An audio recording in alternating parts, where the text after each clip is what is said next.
पिछली बार परीक्षण कर देखिए 1.5 का कर रहे थे, है ना।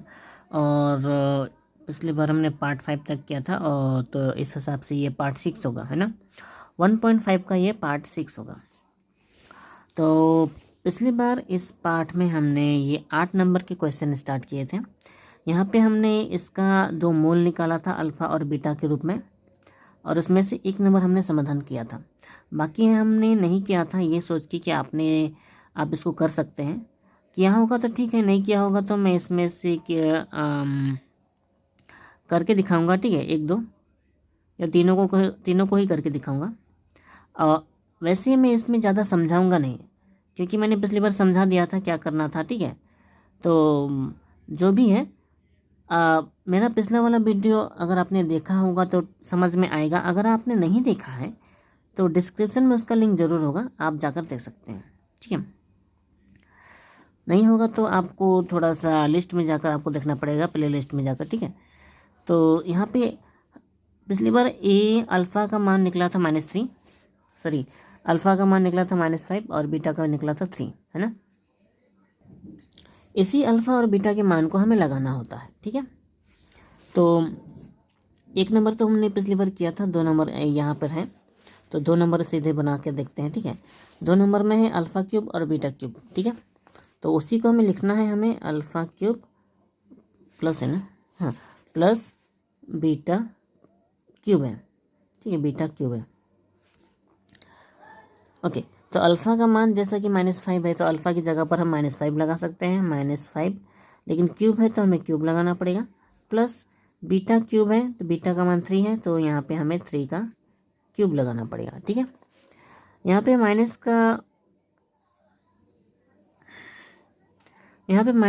क्यूब माइनस ही होता है, ठीक है, क्योंकि ये जो 3 है सम संख्या नहीं है ना, बेजोड़ संख्या है। उस हिसाब से माइनस का क्यूब माइनस ही होगा, और 5 का क्यूब होता है 125, इसलिए यहाँ पे -125 होगा। प्लस 3 का क्यूब होता है 27, ठीक है। जिन जिन लोगों को क्यूब अभी भी कंफ्यूज करता है, जो एकदम नए बच्चे हैं, ठीक है, उन्हें बता दूं, अगर यहाँ पे क्यूब लिखा है यानी कि 5 को हमें 3 बार गुना करना है। जैसे कि देखिए 5 गुना 5 गुना 5, ठीक है। तो 5 × 25 होता है, फिर 25 × 25 125 होता है। उसी तरह से 3 को भी अगर हम गुना करेंगे तो 3 गुना 3 गुना 3, है ना। यहाँ पे इस नंबर के हिसाब से, ठीक है, क्योंकि यहाँ पे 5 3 है, 5 का क्यूब है, तो जो यहाँ पे नंबर है उतना ही बार गुना करना है। जो यहाँ पे 3 है ना, इसलिए यहाँ पर भी 3 ही बार गुना करना है 3 को। 3 3 9 9 27, तो इसलिए यहाँ पे 27 होंगे, ठीक है। तो ये एग्जाम्पल है, ठीक है। उसके बाद ये वाला बड़ा संख्या है, ये वाला छोटा संख्या है, तो साइन भी दोनों का अलग अलग है, तो इनको घटा कर देखेंगे। ये बड़ा वाला संख्या है, इसीलिए यहाँ पर -1 लिखा जाएगा, और 125 से 27 घटा कर देखेंगे, ठीक है। 15 से 7 घटाएंगे कितना होगा, 15 से 7 घटाया हो 8 होगा, ठीक है। यहाँ बच गया 11, 11 से 2 घटाया 9, तो यहाँ पे -98 पहुँच चुका है। तो यहाँ पे इसका आंसर माइनस में यही होगा, ठीक है। यानी कि हम बोल सकते हैं ये जो अल्फ़ा है प्लस बीटा क्यूब है, इसका मान ये है, ठीक है, बराबर -98, ठीक है। अब तीसरा क्वेश्चन भी सिंपल है, इसमें भी वही मान लगाना है हमें, ठीक है। 1/अल्फ़ा का मान है -5 प्लस बीटा का मान है 3, फिर इनका भिन्नों का जोड़ी किया जाता है, वो तो पता ही है, तो मैं यहीं पे कर रहा हूँ। -5 और 3 का लसा हो जाएगा -15, ठीक है। -5 से -5 कटा तो बचेगा 3, है ना, क्योंकि देखिए -15 को 5 से भाग करेंगे, है ना, तो 3 आएगा ना, 5 से 15 होता है, और माइनस भी तो कट जाता है ना, तो बचेगा सिर्फ 3। उसी 3 को 1 से गुना करेंगे तो 3 का 3 हो जाएगा, फिर प्लस, ठीक है। फिर 3 से 15 को भाग करेंगे -5 होगा, -5, क्योंकि ये पॉजिटिव में है तो माइनस तो उससे कटा नहीं, है ना, तो -5 बचेगा। उसी -5 को ऊपर वाले 1 से गुना करेंगे तो वो -5 ही होगा, ठीक है। यहाँ पे अब हम लिख सकते हैं, यहाँ पे +3 है, प्लस ये बाहर प्लस है, भीतर माइनस है, तो प्लस माइनस माइनस हो जाएगा, फिर 5 -15, ठीक है। इससे ज़्यादा कुछ होगा नहीं, 5 से 3 घटा 2, लेकिन ये वाला बड़ा है इसलिए -2 हो जाएगा, -15, ठीक है। इसमें माइनस माइनस काट सकते हैं, सॉरी ये 15 होगा, तो यहाँ पे बचेगा सिर्फ 2/15, 2/15, ठीक है, और 3, ठीक है। तो ये हो गया आंसर, इसका आंसर, ठीक है। लास्ट में आपको इससे लिख सकते हैं 1/α प्लस 1/β बराबर 2/15, ठीक है। ये हो गया आंसर। अगर बात समझ में आ गई हो तो यहाँ भी आप खुद भी कर सकते हैं। ए अल्फ़ा का मान लगाइएगा, बीटा का मान लगाएंगे, बीटा का मान लगाइएगा, अल्फ़ा का मान लगाएंगे। लेकिन यहाँ पे अल्फ़ा का स्क्वायर भी है, तो अल्फ़ा का मान तो -3 होता है, तो इसका स्क्वायर लगा दीजिएगा। लेकिन वो माइनस में होता है ना अल्फ़ा का मान, जैसे कि यहाँ पे अल्फ़ा का मान -5 है, तो माइनस का स्क्वायर तो प्लस हो जाता है, यानी कि +25 होगा, क्योंकि 5 का स्क्वायर 25 होता है ना। इसलिए यहाँ पे 25 होगा, और यहाँ पे 3 का स्क्वायर, बीटा यानी कि 3 है ना, बीटा का मान 3 है, तो 3 का स्क्वायर 9 होगा, ठीक है। बाकी आप इसे भिन्नों को जोड़ वगैरह आप कर सकते हैं, इसलिए मैं इसे नहीं बता रहा हूँ, ठीक है। मुझे यकीन नहीं, ये 4 नंबर तो कर ही लेंगे आप लोग। तो चलिए अब सीधे सीधे 9 नंबर हम स्टार्ट करते हैं, ठीक है। 9 नंबर में ये समीकरण का रूप दिया गया है। यहाँ पे जो गुणांक होता है उसका मान नहीं दिया गया है, ABC, इनमें से किसी का मान नहीं है, ठीक है। तो इस समीकरण का एक मोल है ना, देखिए इसमें जो चल राशि अगर मान दिया रहता तो हम इसके मूल निकाल सकते थे, लेकिन ABC इनका मान नहीं है ना। तो इस समीकरण का एक मूल दूसरे का दोगुना है, ठीक है। इसका चाहे जो भी समीकरण होगा उसका एक मूल दूसरे का दोगुना हो, तो दिखाएं कि 2b² बराबर 9ac। ये जो b है यानी कि ये वाला b का स्क्वायर और 9ac यानी कि ac का गुना होगा और गुना 9 के साथ होगा, तो हमें इसे बराबर करके दिखाना है। तो उसके लिए सबसे पहले जो हिंट में दिया गया है एक मूल दूसरे का दोगुना होगा, हमें इस पर ध्यान देना होगा, ठीक है। हमेशा हिंट में ध्यान दीजिए। अब एक मूल दूसरे का दोगुना बोला तो है, लेकिन यहाँ पे मूल तो है नहीं, तो ऐसे में अगर क्वेश्चन में ना हो, जो चीज़ ना नहीं रहता है, हमें उसे मानना पड़ता है। तो इसमें से एक मूल को मानेंगे और उसका दोगुना करेंगे, ठीक है। होने से इसका दोनों मूल हमें पता चल जाएगा। उसी मूल से हम इस समीकरण के ABC का मान निकालने की कोशिश करेंगे, ठीक है। तो जैसा क्वेश्चन है, क्वेश्चन में हिंट दिया गया है उस हिसाब से मैंने यहाँ उतार लिया है, ठीक है। दिया गया समीकरण ये, और दिखाना है हमें ये, ठीक है। तो अब दोनों, इस समीकरण का मूल नहीं दिया गया है तो उसे मानना पड़ेगा, ठीक है। माना पहला मूल x है, ठीक है, और जो दूसरा मूल है दोगुना कहा है, ठीक है।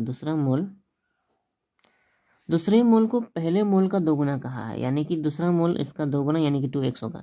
ये पहला मूल है और ये दूसरा मूल, क्वेश्चन में ही कहा है कि दूसरा मूल दोगुना होगा, है ना।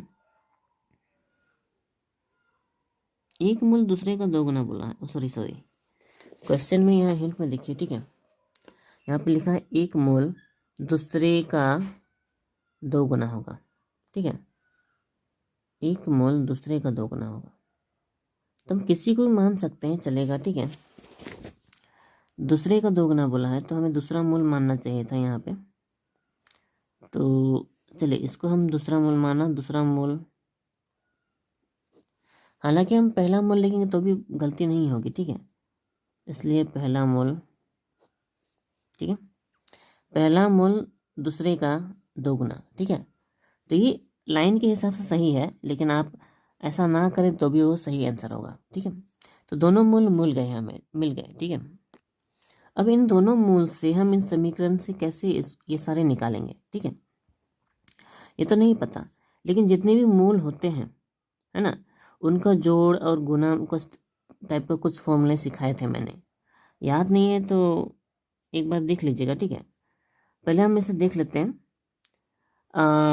एक मिनट मैं पहले दिखा लेता हूँ, ठीक है, दिखाऊंगा तो ज़्यादा समझ में आएगा। जैसे कि हाँ ये वाला देखिए, अगर दो मूल होते हैं, जैसे कि अल्फ़ा और बीटा दो मूल हैं, है ना, अल्फ़ा और बीटा दो मूल हैं, दोनों को जोड़ने पर उनका जो मान होता है वो -b/a होता है, यानी कि b ऊपर होता है और a नीचे होता है और माइनस में होता है, ठीक है।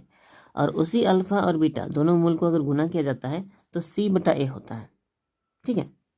तो हमें इन दोनों फॉर्मूले से हमें इसे बनाना है, ठीक है। तो यहाँ अल्फ़ा और बीटा नहीं है, यहाँ पे x और 2x है, ठीक है। मतलब ये मूल और ये मूल, इन दोनों मूल को जोड़ेंगे तो -b/a होगा, यानी कि -b ये होगा और ये a होगा, ठीक है। तो यहाँ पर हम लिख सकते हैं दोनों मूलों को जोड़ने पर, ठीक है, दोनों मूलों को जोड़ने पर कितना होगा। तो दोनों मूलों को जोड़ने पर x + 2x होगा, लेकिन ये x + 2x जो है, ठीक है, x + 2x जो है किसके बराबर होगा, -b/a के बराबर होगा, ठीक है। उसके बाद दोनों मूलों को गुना करने पर, दोनों मूलों को गुना करने पर, ठीक है, तो दोनों मूल यानी कि 2x और x इसको गुना करेंगे तो c/a होगा, ठीक है। इसको हम ये वाला इसको हम समीकरण 1 लिख सकते हैं, ठीक है, समीकरण 1, और इसको समीकरण 2 लिख सकते हैं, क्योंकि इस देखिए बराबर दिया है, बराबर की इधर उधर है ना, तो समीकरण हम इसे कह सकते हैं, ठीक है, समीकरण 2, ठीक है। अब जैसा क्वेश्चन में है वहाँ पे वो b का स्क्वायर था, यहाँ पे तो b का स्क्वायर आ नहीं रहा है, और b का स्क्वायर नहीं आ रहा है तो इसे स्क्वायर करेंगे तभी तो होगा, ठीक है। यानी कि समीकरण 1 को हम वर्क करेंगे तो ही बन पाएगा, ठीक है। वैसे एक चीज़ है, जो ये वाला जो पहला समीकरण है इससे हम समीकरण 1 लिखेंगे, ठीक होगा, अच्छा ठीक है, ठीक है, ये समीकरण 1 होगा, इसको हम समीकरण 2 करते हैं, ठीक है, और इसको हम समीकरण 3 करते हैं, ज़्यादा बेहतर होगा, ठीक है। तो यहाँ पे लिखेंगे हम समीकरण 2 से, समीकरण 2 से, ठीक है, x + 2x। वैसे ये लाइन ना लेकर अगर हम यहीं पे करते तो ज़्यादा अच्छा होता, लेकिन यहाँ पे जगह नहीं है, इसलिए मुझे यहाँ पे करना पड़ रहा है x + 2x - b/a, क्योंकि b का स्क्वायर बनाना है तो हमें इसको वर्क करना होगा। अगर हम इधर वर्क करेंगे तो इधर भी वर्क हो जाएगा, होने से यहाँ पे x + 2x, अच्छा इनको जोड़ कर सकते हैं, 2x प्लस, अच्छा अगली लाइन पे कर लेंगे, इधर इसका स्क्वायर हो जाएगा, इधर भी इसका स्क्वायर हो जाएगा, -b/a स्क्वायर, ठीक है। यहाँ पे ब्रैकेट खोल सकते हैं, लेकिन इनको जोड़ना पड़ेगा, x + 2x ये हो जाएगा 3x का स्क्वायर, और यहाँ पे ब्रैकेट खोलेंगे तो -b का स्क्वायर, और सॉरी माइनस का स्क्वायर तो प्लस हो जाता है, इसलिए प्लस ही होगा, ठीक है। यहाँ पे हम देख सकते हैं कि ये 3 का स्क्वायर ना हो जाएगा, x का स्क्वायर हो जाएगा, और b²/a, ठीक है। अब यहाँ पर x का स्क्वायर है तो 9 को अलग करेंगे तो b² उधर है, a उधर ही है, 9 को अलग करेंगे तो नीचे चला जाएगा, इसलिए वो 9a हो जाएगा, ठीक है। तो समीकरण 1 को हम इतना ही बनाएंगे, ठीक है। देखिए यहाँ से स्क्वायर, देखिए हम ज़्यादातर x का स्क्वायर जब भी रहता है तो स्क्वायर हटाते हैं तो उधर मूल लग जाता है। क्वेश्चन में उधर कहीं पे भी मूल नहीं है, b का स्क्वायर ही है, इसलिए हम यहाँ पे स्क्वायर का x का स्क्वायर नहीं हटाएंगे, ठीक है, इसलिए इसको इतना ही रहने देंगे। वैसे तो इसको ये समीकरण 2 है, लेकिन अब इसको ज़्यादा आगे कर दिया है तो हम इसको समीकरण कितना 5 नहीं सॉरी 4 कर लिख सकते हैं, ठीक है। वैसे हम यहीं पे करते तो उतना करने की जरूरत नहीं पड़ती, ठीक है, कोई बात नहीं, समीकरण 4। उसके बाद दूसरा समीकरण 2 से, समीकरण 3 से, ठीक है। समीकरण 3 में 2x, वैसे यहाँ पे करने की जरूरत नहीं पड़ेगी, शायद यहाँ पर ही कर सकते हैं, क्योंकि ये देखिए छोटा सा है, ठीक है, ये 2 है, x और x स्क्वायर होता है बराबर c/a, ठीक है। आप ऐसा ना करें, क्योंकि यहाँ पे हमने दूसरा में स्टार्ट कर दिया है, ठीक है, यहाँ पे जगह दिख रहा है इसलिए मैं यहीं पे कर रहा हूँ, ठीक है। यहाँ पे x का स्क्वायर होगा, 2 अलग हो जाएगा, ठीक है, c/2 अलग होगा तो नीचे जाएगा, इसलिए 2a लिख सकते हैं, ठीक है। तो इसको अभी हम इसको समीकरण 5 लिख सकते हैं। अच्छा यहाँ पे लिखते हैं समीकरण 5, ठीक है, समीकरण 5। यहाँ पे देखिए एक्स का स्क्वायर है और ये भी एक्स का स्क्वायर है, दोनों सेम सेम है, ठीक है। दोनों अगर सेम है तो हम, लेकिन ये वाला सेम नहीं है ना, ये वाला और ये वाला, तो हम इसको, ठीक है, इसको और इसको तुलना करेंगे, ठीक है। तुलना करेंगे तो ज़्यादा अच्छा होगा, यानी समीकरण 5 और 6 को तुलना करेंगे, क्योंकि हमें पता है इस तरह से जो समान होता है, जो भी समान आता है बनता है, उससे हमें तुलना करते हैं तो सही बनता है। 9th क्लास में ये हमने सीखा था, ठीक है। तो इसीलिए हम यहाँ पे समीकरण ये 5 होगा ना, समीकरण 5 और 6 को तुलना करने पर, ठीक है, समीकरण 5 और 6 को तुलना करने पर, तो एक्स का स्क्वायर है वो तो दोनों सेम है, इसको इसलिए इसको लिखना नहीं है, तुलना हमें सिर्फ इसको करना है, c/2a बराबर ये b² बटा 9a, ठीक है। कुछ तो मिसिंग हो रहा है मुझसे, जैसे कि यहाँ पर जब हमने इसको स्क्वायर किया था, इस ब्रैकेट हटाया तो यहाँ पे a का स्क्वायर होगा, ये वाला ना a का स्क्वायर, और ये भी 9a का स्क्वायर होगा, यानी कि यहाँ पे ये स्क्वायर होगा, ठीक है, स्क्वायर। अच्छा, अब ठीक है, क्वेश्चन में b के साथ 2 लगा था, यानी कि देखिए 2a उसके साथ, देखिए हमें पता है ये इसके साथ गुना होता है, ये इसके साथ गुना होता है, ठीक है। तो हम ऐसा कर सकते हैं, 2 और b को गुना करते हैं, ठीक है। देखिए जो भी यहाँ जो कुछ रहता है उससे ऊपर वाले से गुना करते हैं, तो 2 और b को गुना करेंगे, 2b², ठीक है, और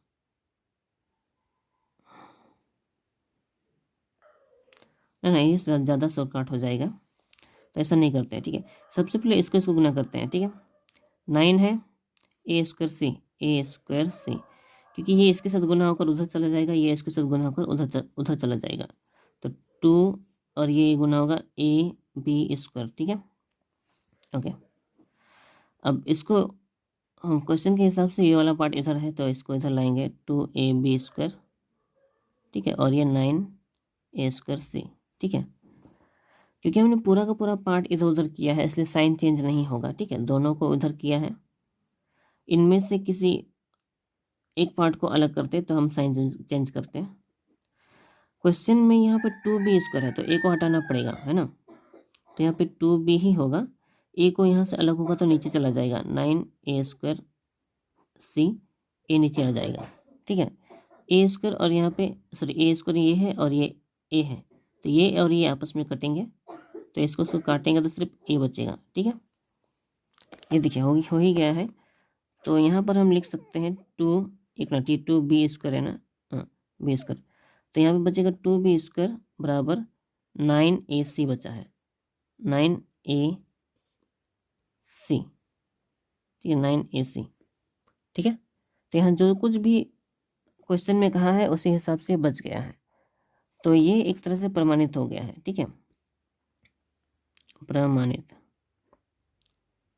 तो ये हो गया इसका आंसर। हमारा अगला जो क्वेश्चन है उसको समझना थोड़ा मुश्किल है, ठीक है। यहाँ पे लिखा है जिस समीकरण के मूल, यानी कि कोई समीकरण उसका जो मूल है वो x² + 5px + 1 = 0, ये एक अलग से समीकरण है, ठीक है। इस समीकरण के मूलों के विपरीत हो, यानी कि कोई एक समीकरण है जिस समीकरण के मूल, ठीक है, इस समीकरण के मूलों के विपरीत हो, तो ये जो समीकरण है इसका कोई मूल होगा, उसका उस मूल के विपरीत हमारा इस समीकरण के मूल होगा, ठीक है। तो क्योंकि इस समीकरण के मूल के विपरीत है तो हमें इस समीकरण के मूल को बनाना होगा या फिर निकालना होगा, ठीक है। वैसे तो हम इस समीकरण के मूल को निकाल सकते थे, लेकिन यहाँ पे p दिया हुआ है, b की जगह पर यहाँ पर p दिया हुआ है, तो इसका मान यहाँ पर नहीं है, ठीक है, इसलिए हम इसके मूल को मानेंगे, ठीक है। क्योंकि p होने के कारण इसके मूल को हम नहीं निकाल सकते, समाधान करके नहीं निकाल सकते, इसलिए इसके मूल को हमें मानना पड़ेगा, ठीक है। फिर उनके मूल जब मानेंगे तो जो समीकरण का मूल पूछा गया है, ठीक है, उसका मूल निकालने के लिए हमें उसका उल्टा करना पड़ेगा, क्योंकि विपरीत कहाँ है, विपरीत यानी कि उसका उल्टा करने पर बन जाएगा। ठीक है, तो यहाँ पे बोला है इस समीकरण को ज्ञात करें, यानी कि ये जो समीकरण जो कहा गया है उस समीकरण को हमें ज्ञात करना है। ठीक है, तो ये जो समीकरण है पहले ये वाले उस समीकरण को हम लिख लेंगे। तो ये रहा क्वेश्चन के हिसाब से समाधान। ठीक है, ये समीकरण है। ठीक है, तो इसको हमने समीकरण 1 नाम दिया है, ये समीकरण 1 है। तो माना समीकरण 1 के दोनों मूल, क्योंकि समीकरण के दोनों मूल यहाँ पर हम इसे नहीं निकाल सकते पी होने के कारण। ठीक है, तो इसलिए समीकरण के दोनों मूल हमें मानने होंगे। ठीक है, तो सबसे पहले पहला मूल जो होगा वो अल्फ़ा मानेंगे, आप कुछ भी मान सकते हैं। ठीक है, हम पहले अल्फ़ा मानेंगे फिर बीटा मानेंगे। ठीक है, अब इन दोनों मूल को करना क्या है, समीकरण के दोनों मूल निकल जाने पर उनका जो जोड़ या गुना का जो नियम होता है हम उस विधि से आगे बढ़ेंगे। ठीक है, तो हम बोल सकते हैं अगर हम अल्फ़ा और बीटा को जोड़ेंगे, अल्फ़ा प्लस बीटा, समीकरण के दोनों मूल जोड़ा जाता है तो हमें क्या होता है, वो -b/a होता है ना। तो यहाँ पे -b के रूप में हमारा p है, इसलिए हम इसको लिखेंगे -p, और a के रूप में यहाँ पर कुछ है नहीं। a के रूप में भले ही कुछ ना हो, यहाँ पे अगर कुछ ना रहे तो उसे 1 माना जाता है, इसलिए हम यहाँ पर नीचे 1 मान सकते हैं, और 1 को लिखने की ज़रूरत नहीं पड़ती है। ठीक है, 1 को लिखने की ज़रूरत नहीं पड़ती, इसलिए यहाँ पर a अल्फ़ा प्लस बीटा सिर्फ p ही माना जाएगा। ठीक है, उसके बाद अल्फ़ा और बीटा, क्योंकि हमें इसके 2 तरह के रूल बताए गए हैं। ठीक है, पहला तो इनको जोड़ के, दूसरा गुना करके। ठीक है, गुना करके क्या होता है, c/a होता है। ठीक है, तो अगर हम अल्फ़ा और बीटा को गुना करते हैं, ठीक है, अल्फ़ा और बीटा को गुना करते हैं तो c/a होता है, c की जगह पर 1 है और a की जगह पर भी 1 ही है। ठीक है, तो 1 और 1 उसको तो काट कुटा के 1 ही निकलेगा, है ना, इसलिए अल्फ़ा बीटा इनको गुना किया जाता है तो उनका मान निकलेगा 1। ठीक है, यानी कि पहले तो इनको जोड़ के अल्फ़ा प्लस बीटा -p होगा और अल्फ़ा गुना बीटा 1 होगा। ठीक है, जो दूसरा समीकरण है उसके लिए कहा गया है कि जो पहले समीकरण है उनका उल्टा होगा, है ना, मतलब जो पहले समीकरण के जो दोनों मूल हैं उनका उल्टा होगा, उनके विपरीत होगा, ऐसा ही लिखा गया है ना। तो दोनों मूल, पहले समीकरण के दोनों मूल तो ये हैं, है ना, दोनों पहले समीकरण का मूल ये है, तो दूसरा समीकरण इसका उल्टा 1/α होगा। ठीक है, यहाँ पे मैंने लिखा है। ठीक है, दूसरे समीकरण के मूल समीकरण 1 के मूलों के विपरीत होने पर दोनों मूल होंगे 1/α और 1/β। ठीक है, 1/α और 1/β, ये इनके दोनों मूल हैं। ठीक है, ये आपको लिख लेना होगा।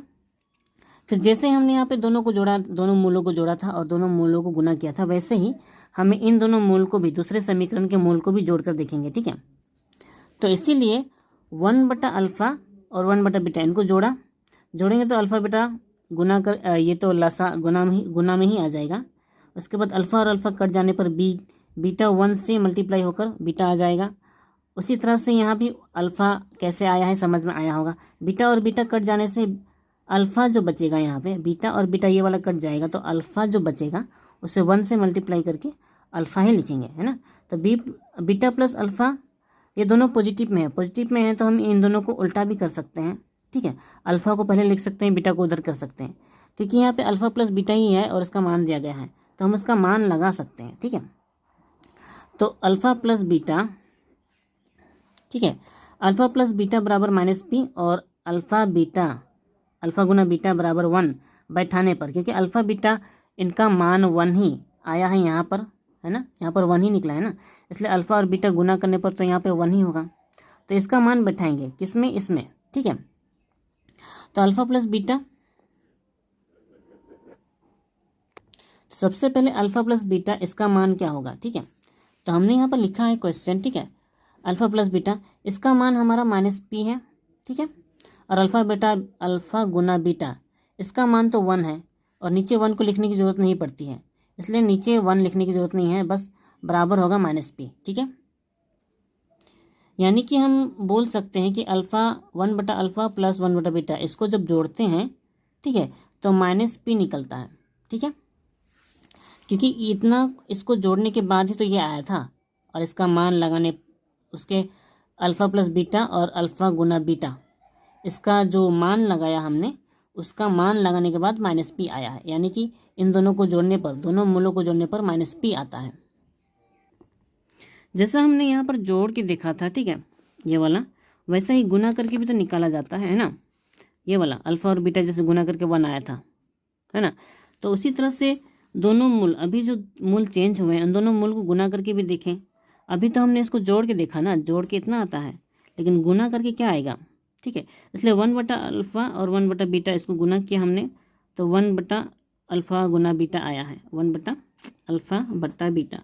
और अल्फ़ा और बीटा को गुना 1 आया है ना। वो तो पहले से ही 1 था, क्योंकि यहाँ पे अल्फ़ा और बीटा का गुणनफल 1 है, इसलिए यहाँ पर अल्फ़ा और बीटा को गुना 1 लगा दिया हमने, ठीक है। तो इसको 1 और 1 गुना करें, अब जो भी डिवाइड करेंगे तो 1 ही आता है, इसलिए यहाँ पर 1 लिखना ही काफ़ी है। इसलिए बोल सकते हैं अल्फ़ा और 1/अल्फ़ा और 1/बीटा इसको गुना करके जो भी आता है वो होगा 1, ठीक है। तो आगे हम लिख सकते हैं जिस समीकरण के मूल 1/अल्फ़ा और 1/बीटा है उसका समीकरण क्या होगा, क्योंकि दूसरे समीकरण का मूल है ना, दूसरे समीकरण का मूल हमने उल्टा किया था, है ना। तो समीकरण के ये दोनों मूल हैं, तो उसका समीकरण क्या होगा। तो पहले तो x² होगा, ठीक है, क्योंकि ये पहले समीकरण के मूल के विपरीत है, इसलिए x² के बाद हम यहाँ पे माइनस देंगे, क्योंकि पहला वाला प्लस में था तो ये वाला माइनस में होगा, ठीक है। जैसा कि हम देख सकते हैं ये पहला वाला समीकरण प्लस में था, है ना, पॉजिटिव में था। तो क्योंकि इन दोनों मूल के विपरीत है ना, इन दोनों मूल के विपरीत हैं, वे दूसरा समीकरण के मूल ये दोनों उल्टा है, उल्टा होने के कारण इसका जो समीकरण होगा वो माइनस में होगा, ठीक है। तो x का स्क्वायर हो गया, माइनस हो गया, और सबसे जो हमारा b का मान होता है, ठीक है, b के मान के लिए अल्फ़ा और पहले मूल और दूसरे मूल को जोड़ा जाता है। तो इस दूसरे समीकरण के पहला मूल ये है और ये है, ये पहला मूल ये दूसरा मूल है ना, तो इनको जोड़ने पर 1/अल्फ़ा प्लस 1/बीटा लिख सकते हैं, ठीक है। इसको ब्रैकेट में देके x लिखेंगे। हमेशा याद रखें जो पहला किसी भी समीकरण में जो b का मान होता है उसमें पहला मूल और दूसरा मूल का जोड़ होता है, ठीक है। उसी तरह से जो c का मान होता है, c में पहला और दूसरे मूल का गुना होता है, तो पहला मूल ये है और दूसरा मूल ये है, ठीक है। तो इसका गुना 1/अल्फ़ा गुना 1/बीटा होगा, ठीक है। इसको बराबर 0 लिख सकते हैं, क्योंकि ये पूरा समीकरण का बराबर 0 ही होता है, ठीक है। उसके बाद मान लगा सकते हैं x² माइनस, क्योंकि इसका मान हमने निकाला हुआ था, इसका मान हमारा था -p, ठीक है, -p, ठीक है। और इसका मान 1/अल्फ़ा और 1/बीटा, इसका मान भी तो अभी हमने निकाला था, वो था हमारा 1, ठीक है। ये 1/अल्फ़ा और 1/बीटा इसको जो गुना करके जो आंसर आया है वो है 1, इसीलिए हम इसकी जगह पर लगा सकते हैं 1, ठीक है, बराबर 0, ठीक है। इतना करने के बाद क्योंकि हम देख सकते हैं कि यहाँ पे इसका जोड़ होगा, सॉरी गुना होगा, तो हम इधर ही लिख रहा हूँ, ठीक है। x² है, ये माइनस माइनस प्लस हो जाएगा, प्लस p प्लस 1 बराबर 0, और साथ में यहाँ x भी है जो मैं लिखना भूल जा रहा हूँ, ठीक है, x लिखेंगे, ठीक है। यानी कि दूसरा समीकरण भी सेम टू सेम वैसा ही है जैसा पहला समीकरण था, इसलिए ये हो गया हमारा फाइनल आंसर, ठीक है। इससे हम आंसर लिख सकते हैं। तो अब हमारे पास से 10, 11 और भी बहुत सारे सवाल बचे हुए हैं, लेकिन आज भी हमारे पास समय की कमी है, इसलिए इसके आगे हम नहीं बनाने वाले, ठीक है। तो आज के लिए बस इतना ही। वीडियो अच्छी लगी हो तो आपको पता है क्या करना है, मैं हर बार यही बताता हूँ, पर इस बार नहीं बोलने वाला, ठीक है। तो मिलते हैं अगली वीडियो में, तब तक अपना ख्याल रखें, खुद सीखें और दूसरों को भी सिखाएं।